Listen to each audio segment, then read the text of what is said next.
Bonjour à toutes et à tous. Alors aujourd'hui je vous retrouve en vidéo pour vous présenter mon troisième point lecture pour le mois de mai 2016. Mais juste avant de commencer, j'ai une petite annonce à vous faire puisque j'ai décidé il y a une semaine d'ouvrir mon blog donc en lien avec ma chaîne qui s'appelle donc juste la parenthèse d'Axel.blogspot.fr je crois. Je vous mettrai le lien en barre d'infos, n'hésitez pas à y faire un tour pour me donner votre avis, ça me ferait vraiment super plaisir. Et donc du coup je posterai certaines de mes chroniques par écrit dessus, en plus des chroniques vidéo bien sûr. Et donc quand ce sera le cas, je vous mettrai donc dans la description en barre d'informations avec les titres et les auteurs des livres, je vous mettrai tout simplement à côté le lien vers la chronique, donc voilà, n'hésitez pas à aller y faire un tour. Donc aujourd'hui je vous présente 4 livres et 2 de ces livres sont donc présents sur le blog. Du coup comme d'habitude je vous les passe en revue puis ensuite j'attaquerai sur mon avis. Tout d'abord je vais vous parler de Aimez-moi maintenant d'Axel Sandre paru chez Sarbacane dans la collection X-Prime. Ensuite je vous parlerai de Les Légions de poussière de Brandon Sanderson paru chez Outre-Fleuve et qui va donc sortir demain, à savoir le 9 juin. Ensuite j'ai lu Enfant je me souviens, un petit recueil de nouvelles pour l'UNICEF qui est donc paru au livre de poche. Et pour terminer, j'ai lu La Voix du couteau, donc le tome 1 de la série Le Chaos en marche de Patrick Ness, paru chez Gallimard. Du coup je vais attaquer tout de suite avec Aimez-moi maintenant d'Axel Sandre. J'ai découvert Axel Sandre à travers Dysfonctionnel au mois de février il me semble, et c'est un livre que j'avais emprunté vraiment par curiosité à ma médiathèque et finalement j'avais eu un énorme coup de cœur pour ce livre. Ça avait vraiment été une très grosse révélation pour moi et ça avait vraiment été une très grosse et très bonne surprise pour moi de lire ce livre. Et donc du coup j'ai voulu continuer à découvrir un petit peu plus cet auteur puisqu'elle publie quand même depuis pas mal d'années. Donc Aimez-moi maintenant est son premier roman, il est paru en 2008, donc 7 ans avant Dysfonctionnel. Et du coup ça m'intéressait beaucoup de voir eh bien, ce livre, ce qu'il avait à nous montrer. Et donc je l'avais trouvé d'occasion à 1 € seulement à Book Off. Du côté de l'histoire, je vous dis un petit peu ce qu'il y a au dos. On retrouve donc un jeune adolescent, on ne sait absolument rien de lui, on ne sait même pas son prénom. Et c'est donc le narrateur du récit, c'est un tout petit récit qui fait donc à peine 150 pages. Et donc le narrateur, on va le suivre, c'est ça, à partir de l'époque à peu près à laquelle il est au lycée, très rapidement un petit peu plus jeune également, et jusqu'à son âge adulte. C'est un narrateur qui est orphelin et qui a toujours grandi du coup en étant un petit peu ballotté de maisons d'accueil en foyer pour orphelins, etc. Et qui clairement exprime un gros manque d'amour et il a envie que les autres personnes se retournent vers lui et lui témoignent tout simplement de l'affection. Et donc en fait à un moment, un jour, il va passer un test de QI et il va se rendre compte qu'il a le QI d'un surdoué. Et pour lui, c'est vraiment la révélation. Il pense que c'est vraiment ça qui va lui permettre d'être aimé, puisque tout simplement, il pense que s'il réussit, il sera aimé, il sera admiré, il aura de la reconnaissance et du coup, il sera aimé. Du coup, il va tout faire, il va absolument se mettre à travailler comme un dingue. Il va décider d'aller en médecine parce que ce sont des études qui sont réputées comme très difficiles et pas spécialement parce que ça le branche. Et donc voilà, aidé par son QI, le fait qu'il travaille beaucoup et puis le fait qu'il n'ait absolument aucune distraction autour, et bien il va finir major de promo en médecine. Seulement voilà, ça ne va pas du tout lui permettre de recevoir l'amour qu'il espérait recevoir, mais à la place il va se rendre compte qu'en fait ce qui ressort le plus c'est de la jalousie. Ce constat va un petit peu miner son moral et il va donc décider d'arrêter là ses études de médecine et il va se réfugier dans un bar où il va passer quand même quelques mois. Et donc dans ce bar il va rejoindre ceux qu'il appelle les désespérés, qui sont des personnes comme lui qui ont finalement un petit peu raté leur vie quand même, il faut bien dire. Et donc voilà, il va se retrouver au milieu de toutes ces personnes là, il va se mettre à boire pas mal, etc. Du côté de l'histoire, si vous avez lu Dysfonctionnel, je pense que ça vous parlera quand même beaucoup puisqu'il y a énormément de similitudes. Dans les deux, on retrouve un personnage qui a une situation familiale un petit peu étrange. On retrouve également donc le fait que ce soit une personne très brillante mais pas spécialement aimée, qu'elle aille en médecine, qu'elle finisse dans un bar, etc. Il y a quand même pas mal de similitudes. Et dans ce sens-là, je trouve que Et moi maintenant est vraiment la genèse de Dysfonctionnel. Il y a énormément de thèmes communs. Je pense que ce sont des thèmes qui étaient très très importants pour l'auteur et dont elle avait vraiment envie de parler. Et du coup, j'ai trouvé ça super intéressant en fait de lire les 2 livres. J'ai pas du tout eu l'impression de lire une redite, mais tout simplement de lire vraiment l'origine, le tout début de comment est-ce que ces idées-là se sont exprimées. En plus de ça, il y a également donc toute l'idée du besoin d'amour qui est exprimé de manière très franche et très sincère par le narrateur. Et j'ai trouvé ça super intéressant parce que pour moi, je pense que c'est un thème assez important et assez récurrent du côté des adolescents. Et tout simplement, je pense que beaucoup de personnes, beaucoup d'adolescents cherchent de l'admiration, de la reconnaissance, etc. À former un cercle d'amis, à connaître les premiers émois amoureux, etc. Mais je pense qu'il n'y en a pas beaucoup qui l'expriment de manière aussi franche et aussi sincère que c'est le cas ici. Et du coup, j'ai trouvé ça très touchant et très, très lucide en fait. Et de ce côté-là, j'ai vraiment beaucoup aimé. En plus de ça, donc à nouveau, je trouve qu'il y a énormément de thèmes super intéressants qui sont abordés et des thèmes pour certains qui sont propres à l'adolescence, mais quand même beaucoup en fait qui sont plus propres tout simplement vraiment au passage à l'âge adulte, donc un petit peu plus âgé. J'ai trouvé ça super intéressant, j'ai beaucoup aimé. Par contre, c'est vrai que c'est un roman qui est très court, j'aurais bien aimé en savoir en fait vraiment beaucoup plus. Et j'aurais bien aimé qu'il fasse une bonne centaine de pages en plus. Ça m'aurait vraiment permis de creuser encore un peu plus. Les dernières pages sont très touchantes puisqu'en fait elles font ressurgir un sujet qui était juste très légèrement survolé au tout début du livre. Et j'ai trouvé ça vraiment super touchant et ça m'a semblé complètement dingue de me dire qu'en plus de tout ce dont l'auteur avait déjà parlé, il y a aussi ça dedans. Et voilà, j'ai vraiment beaucoup aimé, je lui ai mis un 4 sur 5 et vous pourrez donc retrouver mon avis sur le blog. Mais en tout cas, c'est vraiment un livre que je vous recommande. Ensuite, j'ai donc lu Les Légions de poussière de Brandon Sanderson, paru chez Outre-Fleuve et donc qui va sortir, comme je vous le disais, demain. Je l'ai reçu en avant-première, donc en épreuve non corrigée, comme vous pouvez le voir. Et pour moi, c'était un truc un petit peu dingue, c'est ce dont je parlais sur le blog, dans ma chronique et également sur Instagram. Pour moi, c'est un peu dingue que le premier livre que je reçoive avec vraiment donc, le bandeau épreuve non corrigée, ce soit un livre de Brandon Sanderson, donc de mon auteur chouchou. Je trouve que c'est juste complètement dingue et complètement fabuleux. Et enfin, voilà, ça m'avait beaucoup touchée et beaucoup émue. Donc voilà. Du côté de l'histoire, c'est donc cette fois-ci un complètement nouvel univers pour l'auteur. C'est un univers en fait dans lequel on retrouve les États-Unis, un semblant d'États-Unis, pas mal d'années plus tard, du moins c'est ce qu'on imagine, ou bien une sorte de version alternative des États-Unis, dans lesquels en fait une toute petite partie de la population, à savoir une personne sur 1000, est rhythmaticien. Donc les rhythmaticiens en fait possèdent le pouvoir de faire vivre ce qu'ils vont dessiner à la craie. Donc c'est-à-dire qu'ils dessinent des choses à la craie autour d'eux, principalement des lignes de défense, des lignes d'attaque et puis également des crayolins qui sont en fait des créatures qui prennent vie quand ils les dessinent à la craie. Et donc dans ce contexte-là, on va suivre en fait Joël, qui est un jeune garçon de 17 ans et qui lui n'est pas rhythmaticien.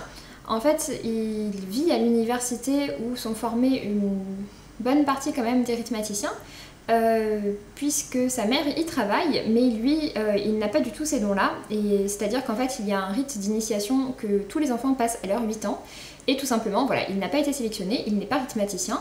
Malgré ça, ça ne l'empêche pas d'avoir toujours rêvé et d'avoir toujours envié les rhythmaticiens. Et donc voilà, il a un peu l'idée quand même d'être passé à côté de sa vocation. Pour autant, ça va pas tellement le décourager. Il va énormément travailler sur l'arithmatie pour vraiment apprendre beaucoup de choses dessus.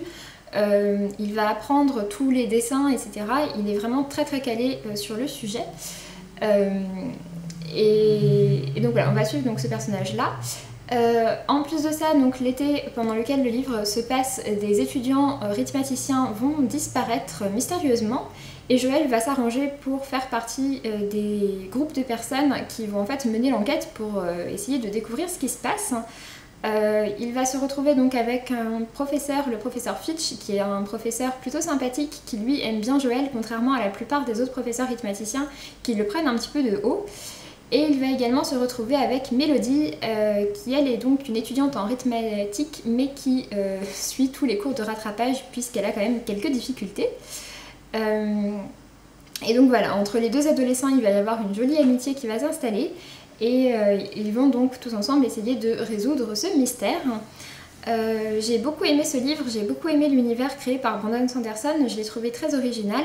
Et surtout, j'ai beaucoup apprécié le fait que pour une fois, nous ayons un personnage principal adolescent auquel tout ne tombe pas dans la bouche, dans le sens où il ne reçoit pas du jour au lendemain des super pouvoirs, au contraire, il n'en a absolument aucun. Et puis en plus de ça, il travaille quand même beaucoup, etc. Et voilà, je trouvais que du coup c'était un personnage très sympathique et auquel on peut du coup plus facilement s'identifier qu'un personnage finalement qui serait complètement miraculeux et complètement fabuleux. Je trouvais que de ce côté-là, ça rendait le personnage un petit peu plus humain et du coup plus touchant et plus attachant. Pareil avec le personnage de Mélodie qui est loin d'être la première de la classe, j'ai aussi beaucoup aimé son personnage. Enfin, globalement, j'ai beaucoup aimé tous les personnages qui étaient développés par l'auteur. En plus de ça, donc, le travail d'édition sur ce livre est absolument dingue. Donc il y a donc une grande carte au début. Au début de chaque chapitre, il y a des dessins donc, de différents types de défenses. Au cours du livre, il y a également quelques dessins qui font référence aux attaques en fait, dont parle le récit. Et puis après, en plus de ça, donc, les titres de chapitres sont illustrés, les débuts de partie aussi, enfin voilà. Le travail d'édition est vraiment complètement dingue, j'adore l'objet livre. Et donc l'histoire m'a également beaucoup plu, je lui ai mis un 4,5 sur 5. Et voilà, et c'est a priori je pense le premier tome d'une série, mais il a pris très longtemps avant d'être publié par son auteur, même s'il est sorti il y a déjà je pense 4 ans il me semble en VO. Du coup je pense qu'il y aura une suite, mais peut-être pas pour tout de suite. Le livre propose une fin en soi sur toute l'affaire de disparition, etc. Mais c'est vrai qu'il y a encore pas mal de choses à creuser, donc ça ne m'étonnerait pas que d'ici quelques années nous voyions une suite pour ce livre. Ensuite, rapidement, j'ai donc lu Enfin je me souviens, donc un recueil de nouvelles paru chez le Livre de Poche et dont les bénéfices sont reversés à l'UNICEF, à savoir que donc, le livre coûte 5 € et que 1,50 € sont reversés à l'UNICEF. Donc voilà, pour ma part je l'ai acheté parce que c'est une bonne action et parce que j'aime bien les petits recueils de nouvelles. Ça permet toujours de lire d'autres choses des auteurs qu'on aime, mais également de découvrir des nouveaux auteurs. J'ai trouvé que les différents styles abordés étaient vraiment très très différents. Il y avait aussi bien la retranscription d'un discours d'Audrey Hepburn. Il y avait aussi quelques nouvelles, donc vraiment des souvenirs d'enfance, quelques souvenirs d'enfance un petit peu arrangés, quelques petites nouvelles un petit peu plus fantastiques, et des choses beaucoup plus abstraites, comme c'est le cas par exemple avec le texte de Mathieu Chédid, donc le chanteur M. Donc voilà, j'ai trouvé que c'était vraiment très complet et très intéressant. C'est donc sur le thème Enfant je me souviens, donc les souvenirs d'enfance, mais comme je vous le disais, ils sont donc plus ou moins réels. Globalement j'ai vraiment bien apprécié, c'était une lecture sympathique et fraîche. Pour ma part c'est un livre que j'avais dans mon sac à main et que je lisais dans le RER, voilà, vu que je prends les transports en commun tous les jours. Et du coup voilà, je trouvais que ça correspondait parfaitement à ça. C'est assez court, il fait 180 pages à peu près, mais donc voilà, j'ai vraiment bien apprécié, je lui ai mis un 3,5 sur 5. Et donc ensuite, pour terminer, j'ai donc lu le premier tome de la série Le Chaos en marche, donc La Voix du couteau de Patrick Ness. C'est un livre qui avait été recommandé par Marine de la chaîne Marine's Books, et en fait je me suis rendu compte que Mediathèque proposait la trilogie complète, et du coup je me suis dit que ce serait l'occasion de me lancer. Dans ce livre, on suit un jeune garçon qui s'appelle Todd, et qui va dans un mois avoir 13 ans, en sachant que à leurs 13 ans, tous les enfants passent une sorte de rite d'initiation à la fin duquel ils sont officiellement proclamés adultes. Sauf que donc ça se passe en gros dans les États-Unis, dans une sorte d'États-Unis post-apocalyptique. Il y a ce qu'on suspecte être un virus qui s'est déclenché sur la Terre et qui s'appelle le bruit, Et en fait, donc ce bruit a eu plusieurs effets. Le premier, c'est que absolument tout s'est mis à faire du bruit, à savoir que les pensées des personnes font du bruit, donc on peut savoir ce que la personne d'à côté de nous est en train de penser. Les animaux se sont mis à parler, même certains... Enfin, absolument tout fait du bruit en fait. Il n'y a absolument jamais de silence. Et en plus de ça, ça a également mystérieusement tué absolument toutes les femmes du village. Et on suspecte toutes les femmes des environs en fait. Notre jeune Todd là-dedans est en fait le plus jeune garçon de son village. En dessous de lui, il n'y a absolument personne. Et donc il va bientôt passer son rite d'initiation. Sauf qu'un petit peu au dernier moment, il va être obligé de fuir et au cours de sa fuite, il va très rapidement tomber sur une jeune fille, ce qui donc il trouve être forcément très mystérieux et très étrange, surtout qu'au début elle refuse absolument de lui parler. Mais donc voilà, ensemble, forcément ils sont pourchassés, donc ils vont décider de fuir. Et j'ai beaucoup aimé toute cette fuite et j'ai beaucoup aimé le fait que le livre devient rapidement vraiment très très sombre. J'ai beaucoup aimé cet aspect-là, j'ai trouvé que c'était très original. L'autre originalité du livre, qui par contre elle est un petit peu déconcertante au début, c'est que le livre est raconté du point de vue de Todd. Et en fait, donc Todd est un petit garçon qui du coup n'est pas beaucoup allé à l'école et qui du coup s'exprime dans un langage quand même assez particulier. C'est-à-dire qu'il a tendance à échanger beaucoup de syllabes dans les mots et à faire certaines fautes de diction. Par exemple, c'était quoi l'exemple type? C'était à cause que. Voilà. Et en fait, donc voilà, à un moment du livre, assez tôt, l'auteur nous dit clairement, enfin, Todd dit clairement, ça ne servait à rien à Prenticeville d'apprendre à parler correctement, de toute façon, personne ne comptait écrire de livre. Voilà. Sauf qu'en partant de ce constat-là, et bien du coup le livre est écrit absolument comme Todd pense, donc avec des à cause que, avec des mots qui sont tournés de manière très bizarre, des expressions très très bizarres aussi. Et du coup voilà, c'est juste super bizarre et pour ma part j'ai tendance à repérer la moindre petite faute dans les livres et tout de suite ça me saute aux yeux. Donc là mes yeux ont un petit peu eu du mal. Au début quand je lisais le livre j'étais vraiment mais comment est-ce qu'il ose faire ça? Enfin vraiment ça m'a vraiment perturbée. Mais finalement on s'y fait et j'ai beaucoup aimé. C'est vrai qu'il m'a quand même fallu un certain temps d'adaptation. Mais finalement j'ai vraiment apprécié ce livre et je pense vraiment... j'ai vraiment une pensée émue pour la personne qui s'est occupée de la traduction parce que je pense qu'elle a dû quand même un petit peu s'en mordre des doigts. Mais en tout cas j'ai vraiment bien aimé ce livre. J'ai vraiment hâte de lire la suite puisque comme je le disais en plus de ça c'est donc très sombre et j'aime bien, c'est loin d'être édulcoré et du coup j'apprécie vraiment.